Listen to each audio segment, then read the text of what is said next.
Hello everyone, my name is Srishti Bhatnagar. हम लोग history का चैप्टर वर्ल्ड वॉर आज शुरू करेंगे। इसके पहले हम लोग ने हिस्ट्री का chapter the first war of independence 1857 India का पढ़ा था। ठीक है, आज हम लोग जो पढ़ेंगे वो है वर्ल्ड वॉर के बारे में।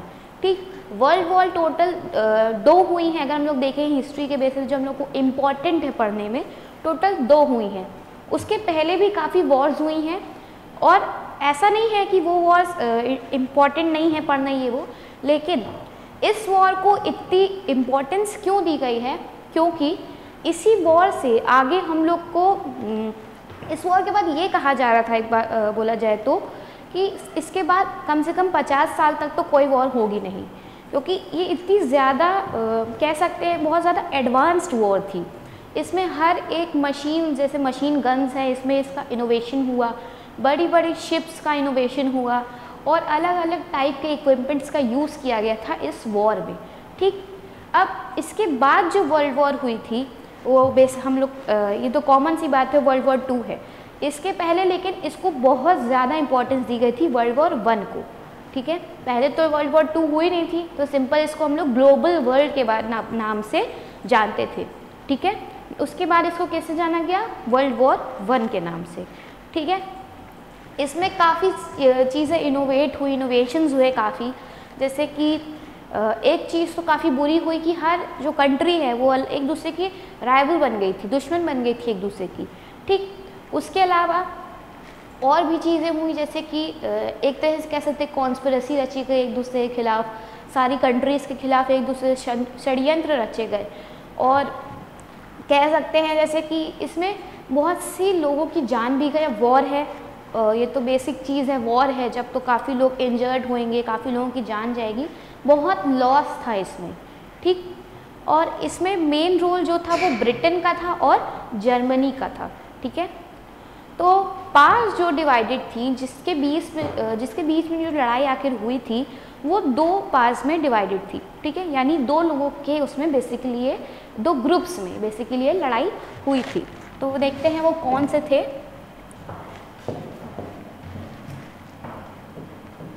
तो जो पहली थी, फर्स्ट वर्ल्ड वॉर के बारे में हम लोग पढ़ रहे हैं। ठीक है, फर्स्ट वर्ल्ड वॉर, तो इसमें 2 ग्रुप्स एक तरीके से फॉर्म किए गए थे। ठीक है, पहला था एलाइड और दूसरा था सेंट्रल। एलाइड पावर्स और सेंट्रल पावर्स, ये 2 पावर्स थी जिनके बीच में वॉर्स हुई थी। जो ग्रुप फॉर्म हुए थे वो यही 2 पावर्स थी। ठीक है, अब एलाइड पावर्स में कौन कौन सी कंट्रीज लाइक की थी हम लोग वो देखते हैं। तो उसमें जो कंट्रीज थी वो थी Russia, France, Britain and USA बाद में आई थी और वो केवल 1 साल के लिए 1 साल के लिए भागीदारी थी वॉर में। ठीक है, तो कौन कौन सी थी, पहली थी रशिया, ठीक, दूसरी फ्रांस, तीसरी ब्रिटेन। हमने बताया ब्रिटेन और जर्मनी का बहुत इंपॉर्टेंट रोल है। ठीक है, ब्रिटेन और यूएसए जो बाद में आई थी, यानी कि ये 1 साल के लिए तक थी, बेसिकली ये 1 साल लड़ी थी बस। तो यूएसए जो थी 1917 से 1918 तक। ठीक है, वॉर 4 साल तक के लिए लड़ी गई थी, वॉर 1914 से 1980 तक, जिसमें हमारा यूएसए 1917 से एंट्री लिया और 1980 में वॉर तो ख़त्म ही हो गई थी। कब तक चली थी वॉर, 4 years। ठीक है, 4 साल के लिए चली थी, 1914 से 1918 तक। ठीक है, और इसमें कौन सी थी, जापान भी इसी में थी। तो ये हो गई एलाइड पावर्स। एलाइड पावर्स में कौन कौन सी आ गई, रशिया, फ्रांस, ब्रिटेन, यूएसए और जापान, 5 आ गई एलाइड पावर्स में। ठीक, अब हम लोग देखते हैं सेंट्रल पावर्स में कौन कौन सी थी। तो सेंट्रल पावर्स बेसिकली थी ऑस्ट्रिया हंगरी,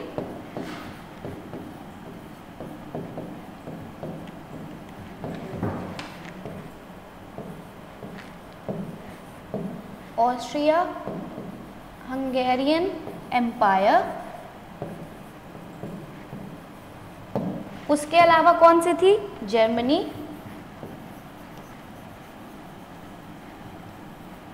और थी एक और एम्पायर था जो कि था ऑटोमन एम्पायर। Ottoman empire. अब अगर हम लोग बात करें ऑस्ट्रिया हंगरी की, तो ऑस्ट्रिया हंगरी अब जो है वो दो उसमें डिवाइड हो गई है, एक ऑस्ट्रिया में और एक हंगरी में। ठीक है, दो उसमें डिवाइड हो गई, दो कंट्रीज अलग अलग बन गई हैं। लेकिन पहले ये एक एम्पायर था। ठीक है, ऑस्ट्रिया हंगरी पहले एक एम्पायर था अलग से। तो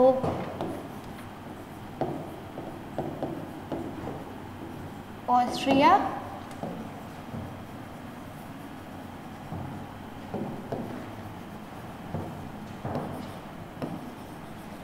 ऑस्ट्रेलिया हंगेरियन एम्पायर की बात करें हम लोग, तो अब ये डिवाइड हो गया कि इसमें ऑस्ट्रिया अलग में, ऑस्ट्रिया अलग और हंगरी अलग। ठीक है, तो ये दो में अब डिवाइड हो गया है। अब जो एम्पायर ऑस्ट्रिया और हंगेरियन एम्पायर को रूल करता था वो था हैब्सबर्ग। ठीक है, जो रूलिंग एम्पायर था वो था हैब्सबर्ग। तो इन दोनों को जो रूल करता था, रूलिंग एम्पायर कौन सा था?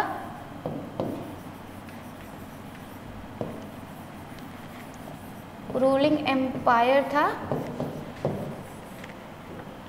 हैब्सबर्ग। ठीक है, ये हम लोग ने बात की किसकी? ऑस्ट्रिया हंगरी की हम लोग ने बात की। पहले ऑस्ट्रिया हंगरी एक एम्पायर था जिसको रूल करता था कौन? हैब्सबर्ग। उसके बाद वॉर के बाद ये बेसिकली डिवाइड हो गया दो में, ऑस्ट्रिया और हंगरी में। ठीक है, अब हम लोग बात करते हैं ऑटोमन एम्पायर की। ऑटोमन एम्पायर में क्या था? इसको कौन रूल करता था? इसको रूल करता था जो मॉडर्न डे टर्की है, इसको रूल करता था modern day Turkey. Modern day Turkey जो हमारा है इस समय का, वो रूल करता था ऑटोमन एम्पायर को। ठीक है, तो हम लोग ने क्या पढ़ा अभी तक?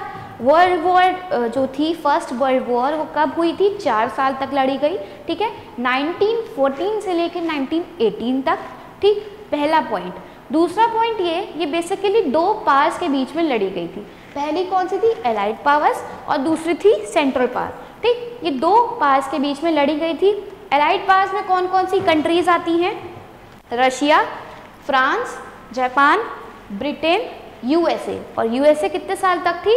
केवल 1 साल तक उसने पार्ट लिया था, जो कि था 1917 से लेकर 1918 तक। ये हो गई एलाइड पावर्स की बात। अब हम लोग सेंट्रल पावर्स की क्या बात कर रहे थे कि सेंट्रल पावर्स में जो जो कंट्री थी वो थी Austria Hungarian empire. Austria Hungarian empire उस समय क्या था? एक सिंगल एम्पायर था। ठीक, उसके बाद हम लोगों ने बात की जर्मनी। जर्मनी रूल करता था, सॉरी जर्मनी भी पार्ट था किसका? सेंट्रल पावर्स का। उसके बाद तीसरा कौन था? Ottoman empire. तो हम लोगों ने ऑस्ट्रिया हंगरी के बारे में क्या जाना कि ऑस्ट्रिया हंगरी एम्पायर जो है बाद में दो पार्ट में डिवाइड हो गया, एक ऑस्ट्रिया और एक हंगरी। ठीक है, उसके बाद ऑस्ट्रिया हंगरी को रूलिंग एम्पायर का क्या नाम था? हैब्सबर्ग। ठीक है, ये नाम था रूलिंग एम्पायर का। ऑटोमन एम्पायर की बात करें तो जो मॉडर्न डे टर्की है उस समय वो ऑटोमन एम्पायर को रूल करती थी। ठीक, ये तो हो गई बात एलाइड पावर्स और सेंट्रल पावर्स की। ठीक है, अब हम लोग मेन पढ़ेंगे जो है कॉजेस, कि आखिर कॉजेस कौन कौन से हैं वॉर के, और वॉर ऐसी इतनी ज़्यादा इम्पॉर्टेंट क्यों बन गई हमारी हिस्ट्री के लिए, आखिर क्यों बनी, आखिर इसमें कौन कौन सी मॉडर्न टेक्निक्स थी, क्या क्या यूज़ किया गया, कितने लोग इन्वॉल्व हुए। अब हम लोग ये सब आगे पढ़ेंगे। तो कॉजेस का हम लोग ऐसे याद कर सकते हैं, मेन कॉजेस दिखाते हैं कैसे। तो कॉजेस, मेन कॉजेस, तो पहला, दूसरा और तीसरा। तो पहले पे आते हैं, पहला कॉज कौन सा है?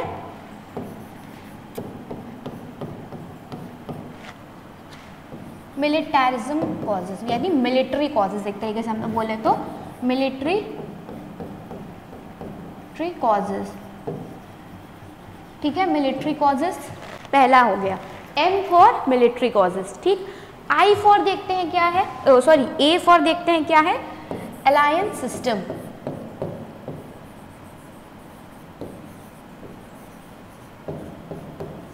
A for alliance system, I for imperialism,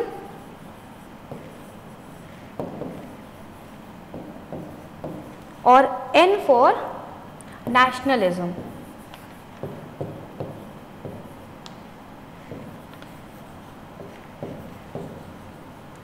तो अब हम लोग पहले जानेंगे मिलिट्री कॉजेज में और मिलिट्रिज्म में आखिर था क्या, और आखिर कौन कौन सी ऐसी टेक्निक्स थी, इनोवेशंस थी जो वर्ल्ड वॉर को इतना इम्पोर्टेंट बनाती है, ठीक है। तो पहले उसमें बढ़ते हैं, एक बार रिवाइज करते हैं इसको। कॉजेज कौन कौन से थे, मेन कॉजेज कौन से थे, मिलिट्री कॉज, अलायंस सिस्टम, उसके बाद I फॉर एम्पेरियलिज्म, फिर N फॉर नेशनलिज्म, ये सारे कॉजेज थे मेन, ठीक।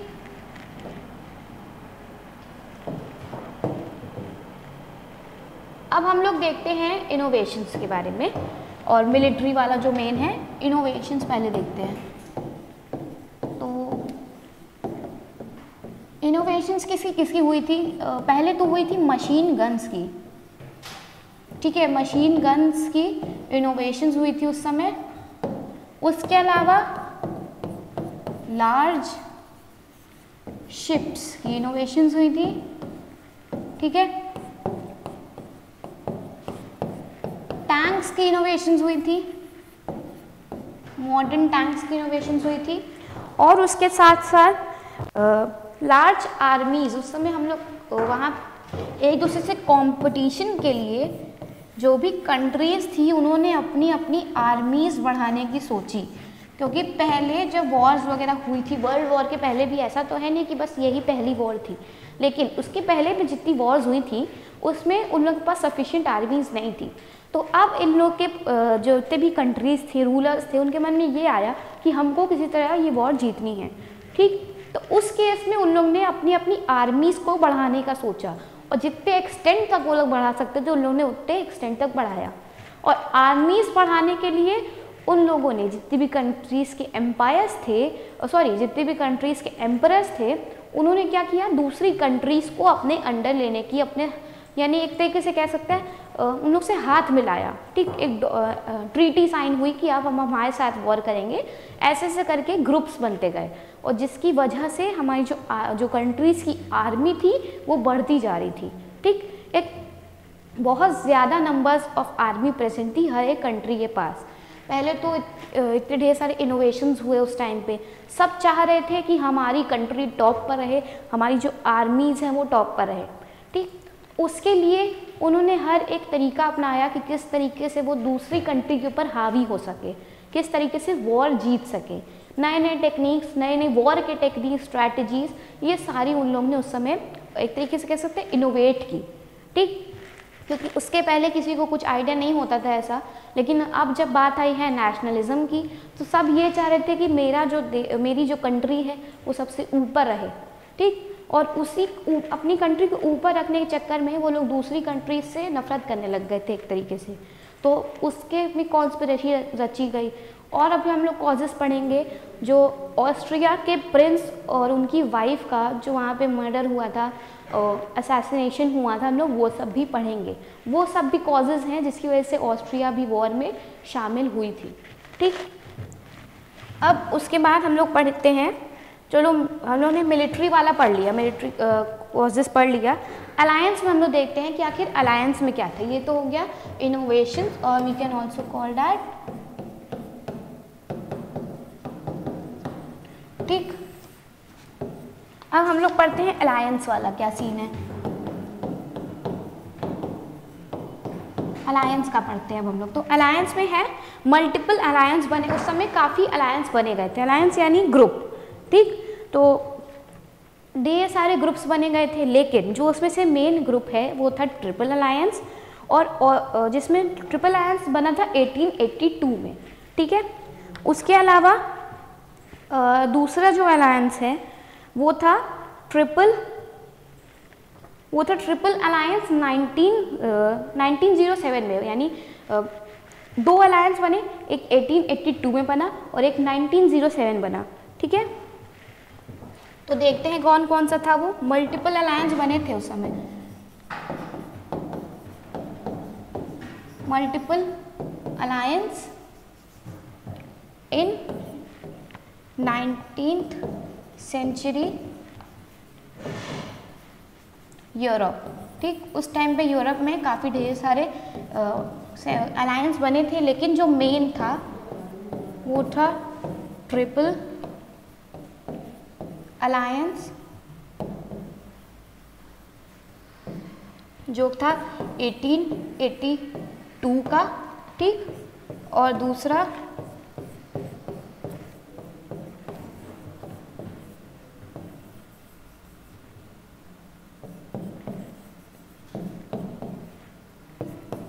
1907 में। ठीक है, 1882 और 1907 में। तो अब हम लोग पहले बात करेंगे 1882 के अलायंस में कि उसमें कौन कौन सी कंट्रीज थी।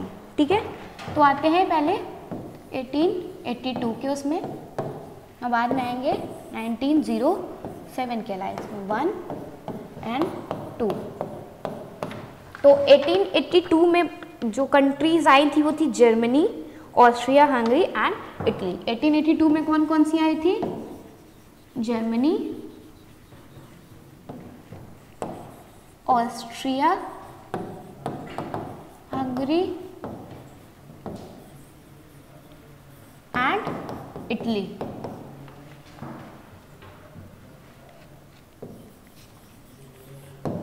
अब 1907 की बात करें तो उसमें कौन कौन सी आई थी? फ्रांस, ब्रिटेन,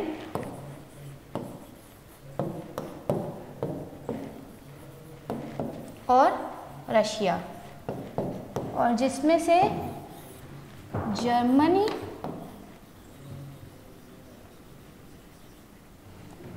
एंड ब्रिटेन, इन दोनों कंट्रीज के पास जो थी, एक तरीके से कह सकते हैं ये दोनों मॉडर्न थी, काफ़ी मॉडर्न कंट्रीज थी, और इनके पास काफ़ी ढेर सारे, एक तरीके से कह सकते हैं कि जितने भी इनोवेशंस हुए थे सबसे ज़्यादा जो अवेलेबल थे उस टाइम पे वो थे जर्मनी और ब्रिटेन के पास। ठीक है, अब उसके बाद हम लोग पढ़ें तो आएगा मैप से। पहले का समझते हैं हम लोग कि मैप से कैसे कौन कौन सी जो अलायंस है, ठीक, वो कैसे फॉर्म हुई थी। ठीक है, तो सेंट्रल पावर्स पढ़ेंगे, उसके बाद ट्रिपल अलायंस पढ़ेंगे कैसे क्या था। तो जितना भी पिंक से मार्क है इस मैप में, जो भी पिंक से मार्क है वो है सेंट्रल पावर्स। ठीक, जितनी भी चीज़ें यहाँ पे पिंक से मार्क है वो है सेंट्रल पावर्स। उसके अलावा जो यहाँ पे येलो से मार्क है वो है ट्रिपल अलायंस। ठीक है, ट्रिपल अलायंस कब की? 1907 की। ठीक, 1907 की ये ट्रिपल अलायंस है। तो पिंक वाला जो है ऑस्ट्रिया हंगरी, ये है, इधर है ऑस्ट्रिया हंगरी, ये हो गई सेंट्रल पावर में। ठीक, सेंट्रल पावर में आ गई है। सेंट्रल पावर यानी कि ये वाला 1882। ठीक है, ये 1882 का है। तो 1882 में हम लोगों ने क्या पढ़ा? कौन कौन सी आई थी? जर्मनी, ऑस्ट्रिया हंगरी और इटली। ठीक, तो इधर आ गई ये भी, तो ये भी हो गया सेंट्रल पास 1882। ठीक, उसके अलावा इटली बची, तो इटली भी थी, इटली थी ट्रिपल अलायंस 1882 वाले में, और एक ट्रिपल अलायंस 1907 का जो हम लोग अभी पढ़ रहे हैं। 1907 का हम लोगों ने किससे रिप्रेजेंट किया है? येलो से। तो फ्रांस था 1907 वाले में। ठीक, उसके साथ साथ कौन सा था? यूनाइटेड किंगडम भी 1907 था, लेकिन ये सब अभी हम लोग का इतना इम्पोर्टेंट नहीं है। तीन जो इम्पोर्टेंट हम लोग ने क्या पढ़ा था वो तो फ्रांस, ब्रिटेन एंड रशिया। तो फ्रांस हो गया, रशिया हो गया 1907 का, और उसके साथ साथ ब्रिटेन। ठीक, तो ये 3-4 जो थी ये सारी अलायंस फॉर्म करी थी अलग अलग। 1882 का कौन कौन सी थी? जर्मनी, ऑस्ट्रिया हंगरी और इटली। ठीक, 1907 की कौन सी थी? France, Britain and Russia. ठीक है, अब हम लोग पढ़ेंगे मेन कॉजेज कौन से थे first war of world war के। हम लोग वो देखते हैं कि आखिर मेन कॉजेज कौन कौन से थे। तो पहला है दी वर्ल्ड वॉर। हाँ, तो हम लोग पहले इसमें क्या जानेंगे कि कॉजेज कौन कौन से थे। ठीक, उसके बाद हम लोग जानेंगे कि आखिरी वॉर बिगिन कैसे हुई, स्टार्ट कैसे हुई। ठीक है, फिर नेक्स्ट हम लोग जानेंगे इस वॉर में जो जितनी भी ट्रीटीज़ थी, जितने भी अलायंस ट्रीटीज़ वो सब थी, वो कैसे फॉर्म हुई और कौन कौन इन्वॉल्व था उसके फॉर्मेशन में। ठीक, उसके बाद रिजल्ट ऑफ वॉर पढ़ेंगे हम लोग कि आखिर ये जितनी भी वॉर हुई उसका रिजल्ट क्या था। ठीक, उसके बाद द लीग ऑफ नेशनल्स, ये सब आएगा। तो जैसे हम लोगों ने अपने इंडिया की वॉर के बारे में पढ़ा, फर्स्ट वॉर ऑफ इंडिपेंडेंस जो हम लोगों ने पढ़ा था, उसमें भी हम लोगों ने 4-5 कॉजेज़ पढ़े थे। पहला उसमें था मिलिट्री, उसके बाद इकोनॉमिक और उस इमीडिएट, और 4-5 कॉजेज़ थे हम लोगों ने जो पढ़े थे उसमें। ठीक, तो ठीक उसी तरह हम लोग इसमें ही पढ़ेंगे। अब उसमें जो हम लोगों ने पढ़ा था कि जो वॉर का रिजल्ट था वो फेलियर में हम लोग को मिला था, पहली वॉर का रिजल्ट फेलियर में मिला था। लेकिन वर्ल्ड वॉर का हम लोग देखते हैं आखिर रिजल्ट क्या था, कौन सी कंट्री जीती और कौन सी कंट्री रूल करी आखिर फिर। ठीक, the war was fought on the land in the air. अभी वॉर अलग कैसे थी सबसे, ये देखते हैं। हमने बताया ना अभी कि वॉर ऐसा नहीं था कि इसके पहले कोई वॉर हुई नहीं थी, लेकिन ये वॉर बहुत आइकॉनिक तरीके से थी, बहुत इंपॉर्टेंट है हमारी हिस्ट्री के लिए। और ऐसा क्यों है ये देखते हैं। The war was fought on the land, in the air, on the sea and under it. अब ये वॉर हम लोग देखा जाए तो हर तरफ लड़ी गई। ठीक, चाहे वो हम लोग देखें आसमान में, चाहे वो ज़मीन पे हो, चाहे वो पानी में हो या पानी के अंदर हो, ये वॉर हर जगह लड़ी गई। ठीक, वॉर बिगैन इन यूरोप। कहाँ से शुरू हुई? सेंटर क्या था? यूरोप सेंटर था। ठीक है, but very soon spread to countries of Asia and Africa. Europe से बिगिन हुई, यूरोप कॉन्टिनेंट से उससे बिगिन हुई, उसके बाद धीरे धीरे ये दूसरे कॉन्टिनेंट्स में फैलती गई, जैसे अफ्रीका और एशिया वगैरह में। ठीक, बिगनिंग पॉइंट कौन सा था? यूरोप। स्प्रेड कहाँ कहाँ हुई? दूसरे दूसरे कॉन्टिनेंट्स में, जैसे एशिया और अफ्रीका। नेक्स्ट अब हम लोग पढ़ते हैं कॉजेज। तो इंटेंस नेशनलिज्म। इंटेंस नेशनलिज्म मतलब जैसे कि जो पीपल थे अपनी कंट्रीज़ के लिए कुछ ज़्यादा ही बहुत ज़्यादा ही देशभक्ति में जी रहे थे एक तरीके से कहा जाए तो, और इतना ज़्यादा कि वो लोग बहुत ज़्यादा दूसरी कंट्रीज़ के लिए दुश्मन टाइप के बन गए थे। उनके लिए उनके मन में आने लग गई थी हेट्रेड की भावना, यानी उनसे नफरत करने लग गए थे ये लोग। किसी भी और कंट्री से ये लोग नफरत करने लग गए थे, इतनी ज़्यादा इन लोग को नेशनलिज्म और पेट्रियटिज्म की भावना आ गई थी। फिर कॉम्पिटिटिव पेट्रियटिज्म, इन लोग में ऐसी भावना आ गई थी कि हम लोग को दूसरी कंट्रीज से हमेशा आगे ही रहना है। यूरोप ऑफ जर्मनी, तो सॉरी एम्परर ऑफ जर्मनी, जो उस टाइम पे जर्मनी के एम्परर थे उनका नाम था विलियम II। हम लोग ने पढ़ा है कि जितने भी पहले के राजा वगैरह थे उनको हम लोग नंबर से वो करते थे, जैसे विलियम I, विलियम II। तो उस समय के एम्परर कौन थे? William II। तो उन्होंने प्रोक्लेम किया कि Germany was going to be the leader of the world. तो जर्मनी के जो एम्परर थे उन्होंने ये प्रोक्लेम किया कि जर्मनी अब हमारी जो है वो वर्ल्ड की लीडर जो है बन कर रहेगी। ठीक, और उन्होंने ये कहा कि जर्मनी बनने भी वाली थी वर्ल्ड का लीडर। ठीक, उन्होंने ये प्रोक्लेम किया और वो चाहते भी थे कि उनकी कंट्री सबसे ज़्यादा आगे रहे और पूरी वर्ल्ड को वो रूल करे। ठीक, he wanted to establish a vast German empire. तो उस समय जो एम्परर थे वो चाहते थे कि वो जर्मनी का एक वास्ट एम्पायर एस्टैब्लिश करे। ठीक, कि हर तरफ बस जर्मन के पीपल ही रहें। फ्रांस और जर्मन वर ओल्ड राइवल्स। जो अब पहले वर्ल्ड वॉर के भी पहले फ्रांस और जर्मन जो है वो राइवल्स थे, दुश्मन थे एक दूसरे के। ठीक है, तो उस टाइम पे क्या हुआ, फ्रांसो पर्शियन वॉर एक हुई थी फ्रांस और जर्मन के बीच में एक वॉर हुई थी, फ्रांसो पर्शियन वॉर। कब हुई थी? 1817 और 1871 में। ये वॉर कब हुई? 1871, यानी 1 साल तक चली ये वॉर। ठीक, फ्रांसो पर्शियन वॉर नाम है इसका।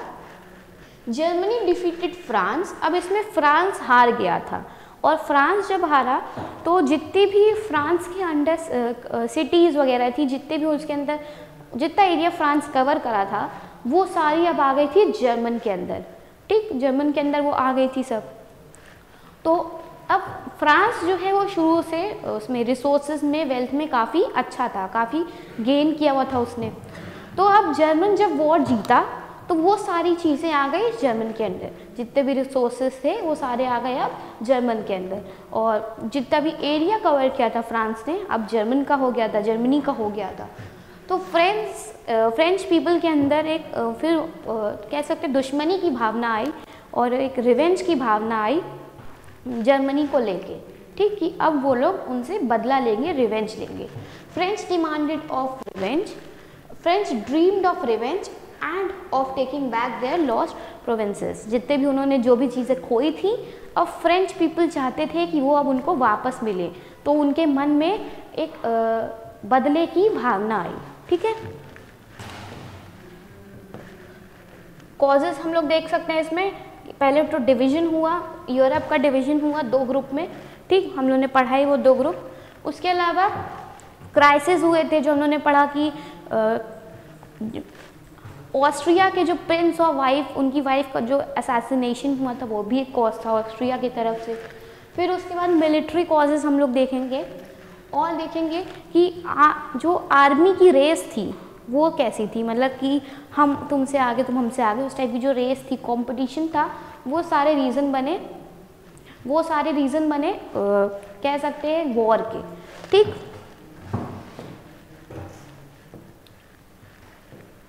उसके बाद हम लोग पढ़ेंगे इकोनॉमिक कंपटीशन और एग्रेसिव नेशनलिज्म की। आखिर ऐसा क्या हो गया था जो लोग चाहते थे कि हम सबसे ज़्यादा आगे रहें।